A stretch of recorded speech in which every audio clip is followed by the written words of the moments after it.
The first way to know that you've been chosen and there is something different about your life is that people will see in you what they can't see in themselves. So you will struggle fitting in to the relevancy cycle of the people. You always find yourself struggling to fit in. You are hated for what you have that the people don't have. They know if it was them that have this kind of opportunity you have, and they are placed in the same position as you, they would not make the decisions you are making. So they will hate you for that. You have money and you share it among everyone. Because they cannot do that, they will say you are reckless. They will try to call it something bad to what? Please themselves. You will be hardworking, they will say you are a show-off. Because they see in you what they don't see in themselves. You will be gifted, they will despise you. They will say anybody can do it. You will be dedicated, they will say you are doing it for eye service. You will be brilliant and bright, they will say you are proud. When they see in you what they don't see in themselves, guess what? They will make you believe what you have is not valuable. That's one of the things that people will do to a chosen person. When you see that in your life, know that you are a chosen person. Whether in school, your working place, people would be terrified of your rising. They would be placed in places where they can recommend you, but they will choose not to. This person don't deserve this level. And then to make themselves feel good, they'll say, no, he's not prepared and mature for this yet. Oh, so you are the one that determines who is mature for lifting. But if it comes to your tongue, you are prepared and mature. I've endured these things in ministry. If you do not stick with your unique path, you will have no destiny on earth as a chosen one. And if you dare go to put on the armor of Saul, you will try to fight a battle using another man's technique. And guess what? You will perpetually be a failure using their techniques.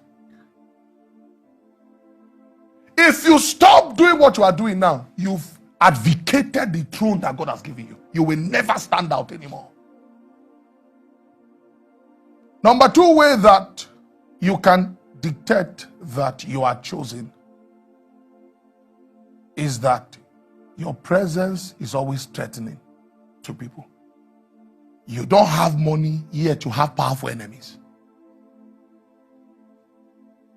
How come you are not powerful, yet your enemies are powerful enemies? There is something about your presence that threatens people. People prefer that you are not around because they know even though you are not as powerful as they are, if you are around a place, there's something that will make you stand out. Your presence is a threat. So you go to a vacation, they will pretend that they didn't see you. There is a fear people would have that will make them prefer not to have you around. They prefer that you should be hidden. There's something about your presence. There's something about your presence. So guess what? It will be easy for you to be forgotten when portions are being divided. But guess what? The God who chose you would always bring you from the desert and tell the prophet, don't sit down until he comes. One consolation you must have as a chosen person is that what was meant for you can only be delayed. It cannot be stopped. What was meant for you? It can only be what? Delayed. It cannot what? Be stopped. What was meant for you? There are people that should relate with you today. Someone will go ahead of you and tell them bad things about you. Don't worry. Don't try to prove yourself in the immediate. You just keep growing. One day they will come back and then they will expose your enemies to you. There's something about the presence of a chosen one.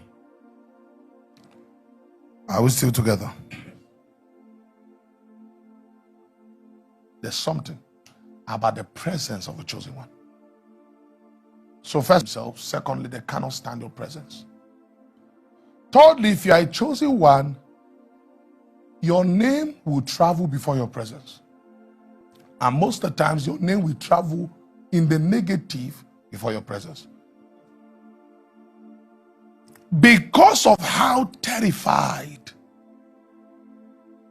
the system is of your destiny. Even before you come, there would be spoken words about you. So don't say they like gossiping me. No.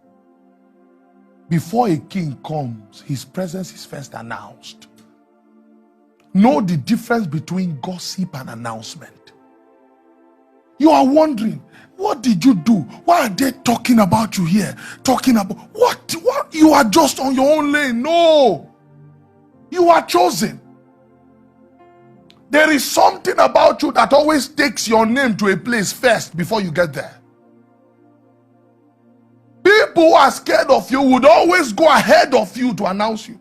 And they would think them saying those things will damage you. They don't know it's only a promotion.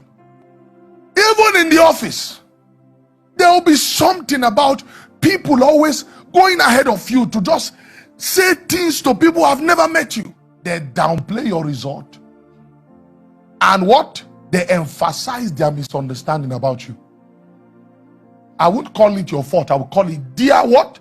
Misunderstanding about you. Number 4, chosen people would always suffer misunderstanding of their character and intention. If you are chosen, there would always be something about people misunderstanding your character or your intention. They will see your boldness and call it arrogance. They will see your faith and call it boasting. You will be sincerely sharing with them testimonies. They will say he's coming here to show us that he has something. Misunderstanding my intention and my character. Guess what? You will now begin to ask yourself, what is happening? Yes, you are chosen. You would always be found alone. Number 5, chosen people do not do things to please people. They do things that aligns with their heart.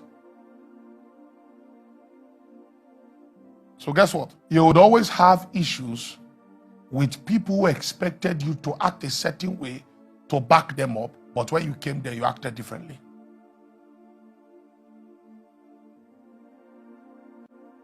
You would always go with what your heart stands with.